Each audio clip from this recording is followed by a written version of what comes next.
All right. We're going to start here with the King of Cups for your mental space, and we have followed by a Page of Cups. You might be all up in your feels, Virgo.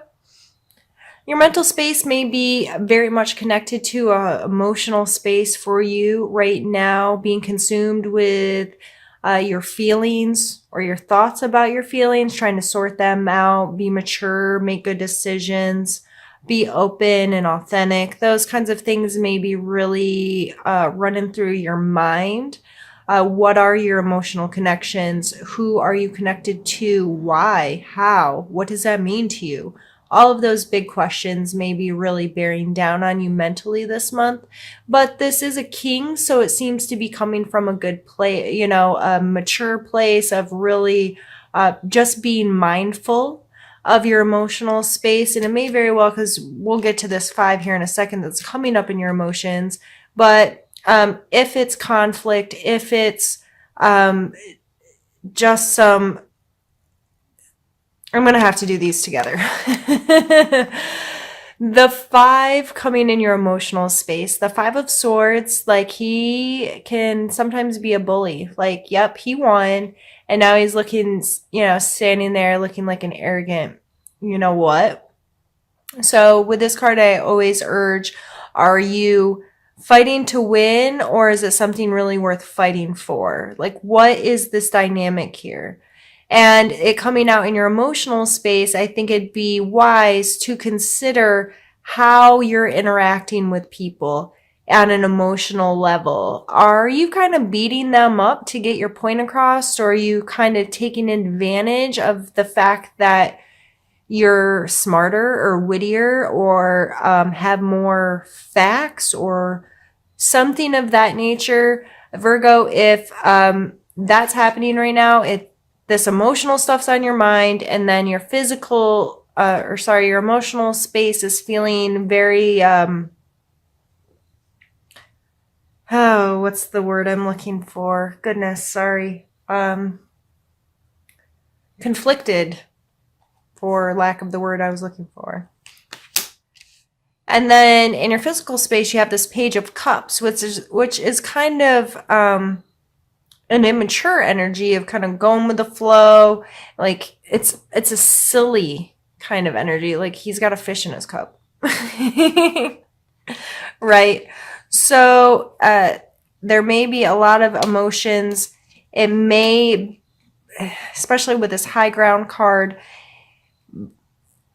in your physical space, it can maybe seem a little immature. It could seem a little like, why are we having this fight, or why is this conflict? It's not even a big deal.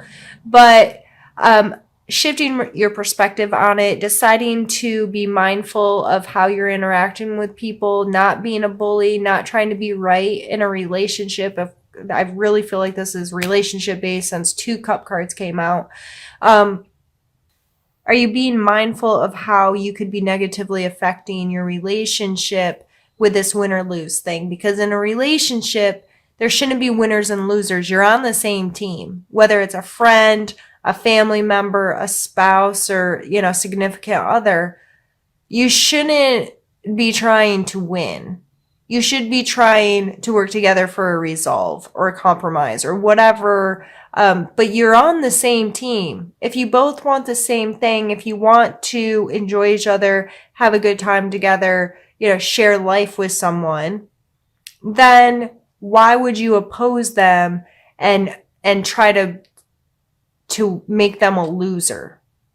Does that make sense? So however this is coming up in your life, whoever you may be having some conflicts with, it may be important for you to pause out, try to get some high ground so you can look at it a little differently, sort through some stuff, and be mindful of the conflicts and how you could better approach them to make them go more smoothly for you. Our spiritual space is the Eight of Swords and the Hierophant. Now, this is obviously a spiritual card. He's depicted here as a religious leader with some followers here. This card speaks a lot to institution, whether that be a church, a school, a counselor, it can even play a role in our jobs of having someone we're held accountable to, some kind of standards we have to deal with. What is our relationship to that? Are we willing to learn? Who is your teacher? Who are you learning from? Why are you learning from them? The Eight of Swords is self-limitation. There's not a guard or anybody keeping her tied up here. But in her head, she has decided that she's stuck. Okay.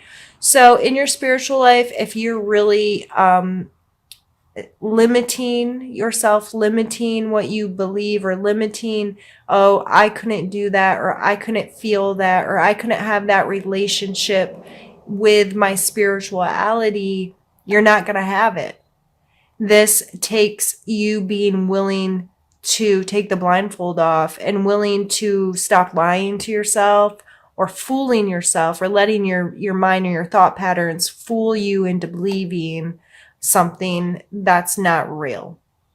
So it just may be important to your spirituality this month to consider who you're learning from, what you're learning, why you're learning it, and mostly, are you allowing yourself to even get close to learning and connecting with your spiritual space, regardless of how this institution plays for you? If you don't go to church, if you're not involved in spirituality, it may be some simple practices within your home as far as setting good intentions, holding yourself to everyone, I shouldn't say everyone. I hope that everyone has some form of moral compass, right? Standards that they hold themselves to. And if you're lying to yourself and saying, I can't maintain that, or I'm not good enough, or whatever these limiting thoughts are, it may be helpful to you to dive deeper into what are your self-limiting thoughts, why do you have them, and what can you do about changing them. We're going to pause the video here, Virgo, and move on to the second part of our reading. This one's all the way done. The swords aren't around him anymore, they're through him. It may be a challenge for you this month to be done with something, to allow something to cease to be. There's an obvious finality. Is that the word I'm looking for? Depicted here. And the swords can be our thought processes and our actions and the things we do and say. And this coming in a challenge, I just get this strong feeling of holding on a little bit too long, or hoping and wishing and dreaming that something can be revived. And the Three of Coins. So Virgo, yeah, this is a strength. You can win an argument. You can win at a lot of things you set your mind to. You are more than capable of strategizing your way through in dealing and coming out on top with certain things. But again, I think this is coming out in a way, and it coming out twice, to stress what is your intention behind it. Because for this to be a strength, for it to be a strength to come out on top, higher ground, the intention has to be right.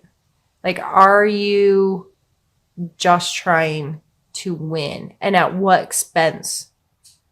What expense are you willing to have other people lose? The Three of Coins talks about teamwork and this union and people coming together. I think it's important to be mindful who you're interacting with, how you're interacting with them. How can you better interact with them? How can you take that high ground and get a wider perspective of the situation again, so things can be more run more smoothly? It's having the foresight to be like, okay, I know I have to deal with these people, or I know this is the situation.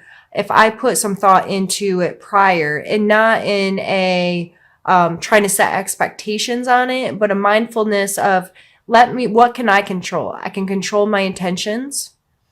I can be mindful of how I'm affecting others.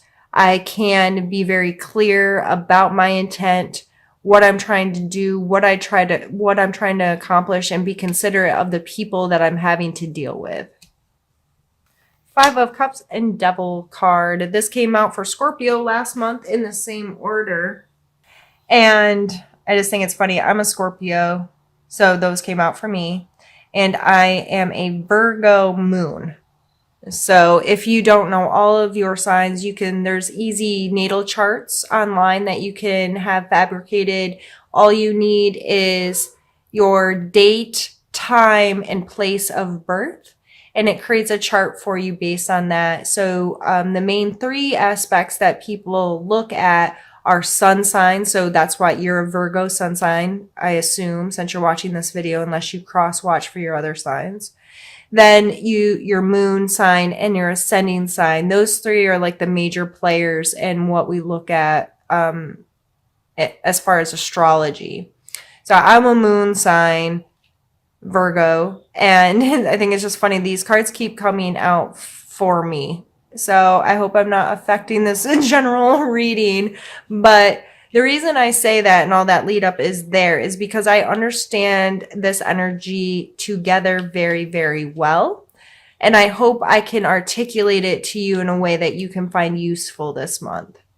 The Five of Coins, you got to think for fives this month, but the Five of, did I say coins? Cups, to me, is mostly to do with grief and loss. And this person is in it.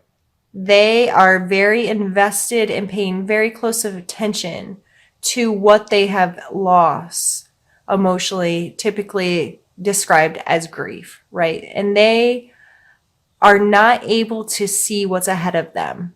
They are, the word that really comes to mind lately is ruminating.